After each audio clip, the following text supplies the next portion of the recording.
Bon, il y a quelque chose que je comprends pas. Je ne comprends pas pourquoi la mort fait peur. En fait, je trouve qu'on nous donne pas le droit de penser à la mort. Par exemple, tout de suite, si je vous dis que je sais que mon bébé va mourir un jour, il mourra. C'est comme ça.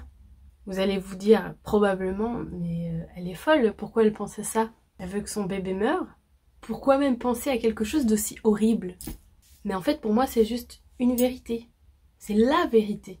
J'ai grandi en apprenant que tout ce qui vit meurt. Tout ce qui naît va mourir.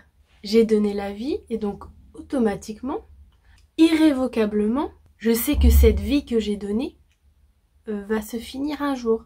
Le plus tard possible, évidemment, c'est une vérité absolue. Et il n'y en a pas beaucoup, des vérités absolues. Vraiment absolues qu'on ne peut vraiment pas contredire. En tout cas, à ce jour, on sait que tout ce qui naît meurt. Biologiquement, on meurt. Dans notre définition en tout cas de la mort, qui est que le cœur s'arrête, le cerveau s'arrête. J'ai l'impression qu'il y a beaucoup de personnes qui essaient d'éviter de penser à cette vérité, alors que moi je trouve que au contraire, d'en avoir conscience qu'il y a une fin, ça rend la vie plus belle, plus intéressante. Pour moi, c'est le fait qu'il y ait une fin qui fait que j'ai envie d'en profiter au maximum, de faire vraiment toutes les choses que j'ai envie de faire tout de suite. Parce que si on attend, on sait jamais.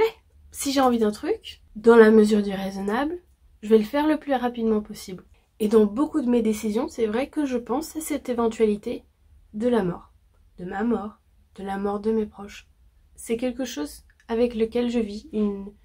Ça ne m'angoisse pas, c'est juste que c'est là dans mes réflexions. Parce que c'est vrai.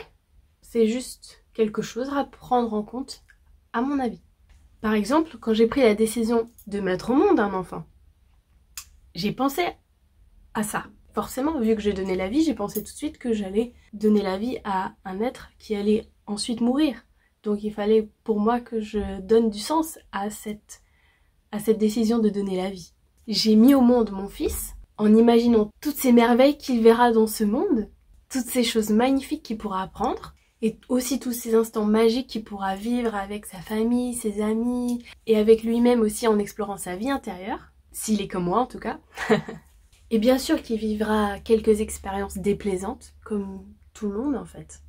Mais pour moi le but, c'est d'avoir l'espoir de vivre plus de bonnes expériences que de mauvaises. Et moi j'estime que je suis là pour lui donner des bases, des valeurs, des astuces pour vivre sa meilleure vie en fait. Et à mon avis, cette meilleure vie, on l'obtient quand on est en accord avec soi-même et bien sûr en restant dans le respect du bien-être des autres.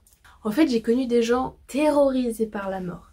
Je pense même pas que c'était la mort en elle-même, leur propre mort. C'est juste l'idée de la mort, l'idée que ça se finisse un jour. Probablement une espèce de peur de l'inconnu, aussi de ne pas savoir ce qu'il y a après. Il n'y a pas de preuve empirique. Ça peut aussi être de la douleur. Et moi-même, évidemment, j'espère vraiment ne pas vivre une mort longue et douloureuse. Mais ça ne me terrorise pas de savoir que je vais mourir. J'ai accepté ça depuis toujours, je pense en fait. D'après ce que je sais, je vis. Donc je vais mourir. Alors j'ai d'autres angoisses, comme me faire kidnapper. Alors je sais pas pourquoi, j'ai peur de ça, probablement les films. C'est l'insécurité qui me fait peur plus que la mort en fait. Mais bon, ça c'est un autre sujet. Donc en fait, je crois que j'ai jamais vraiment eu peur de la mort en soi. En tout cas, j'en ai pas le souvenir. Alors je sais pas si c'est lié au fait que je regardais beaucoup de documentaires animaliers et donc on voyait des lions manger des gazelles. Donc la gazelle mourait. C'était comme ça. J'ai vu mes deux grands-parents, je les ai vus sereins, en tout cas au moment de là où moi je les ai vus. C'est forcément lié à mon expérience personnelle, évidemment, et à comment je vois les choses, ma perception du monde. La mort, elle est pour moi comme une évidence. En fait, voilà, je vois la vie comme des étapes. Et celle-là, c'est la dernière étape. Comme dans un bon livre, c'est le dernier chapitre. Et comme dans un livre, on aurait sûrement aimé que ça ne se termine jamais. Un bon livre, on n'a pas envie que ça se termine. Mais pourtant, il faut que ça se termine. Parce que justement, un roman passionnant, si vous avez jamais la fin, vous savez comment c'est frustrant de ne pas connaître la fin d'un super roman. Mais bon, soyons honnêtes, au final, on est toujours déçu par la fin. Je pense que c'est un petit peu ça la mort en fait, il y a toujours une petite sorte de frustration au moment de mourir parce qu'on fait jamais toutes les choses qu'on avait envie de faire avant de mourir. Ou en tout cas, peut-être que c'est le but justement. L'objectif, c'est de faire toutes ces choses qu'on veut faire avant de mourir, pour être serein au moment de sa mort et être le moins frustré possible quand le livre se termine. Et voilà, moi, la vie, je la vois comme des chapitres. Et il y a des chapitres qui sont un peu plus lents, des chapitres pleins de réflexions, et puis d'autres chapitres remplis d'aventures, des aventures que j'oublierai jamais ou presque. Puis il y a d'autres chapitres où je me suis créé des difficultés, ou alors l'adversité m'a créé des difficultés. Mais comme on a dit tout à l'heure, tout a une fin.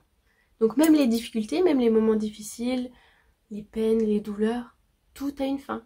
Donc je sais que à un moment, on passera au prochain chapitre qui sera sûrement mieux. L'espoir.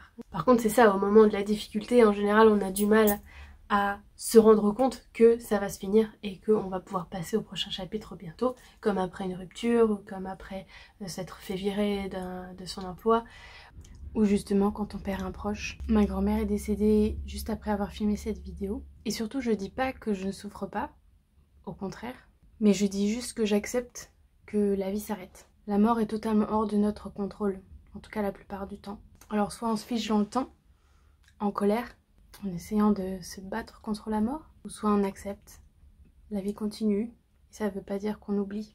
Chacun a sa manière de faire son deuil. On a toujours l'impression que le monde dans lequel on vit s'est effondré, et qu'on va jamais pouvoir recréer un monde nouveau. Mais en fait, il y a toujours une solution. Il y a toujours une solution, pas toujours sans sacrifice ni concession, mais au long terme, il y a toujours des moyens de s'en sortir, d'avoir des bénéfices de ces concessions. Mais bien sûr, il faut faire l'effort de changer des choses dans sa vie. Continuer à faire la même chose en espérant un résultat différent, ça n'a pas de sens.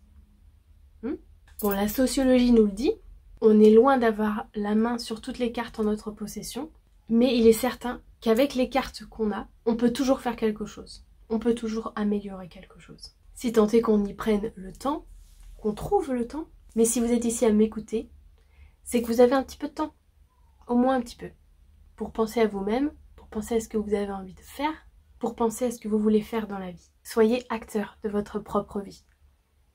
Bon courage!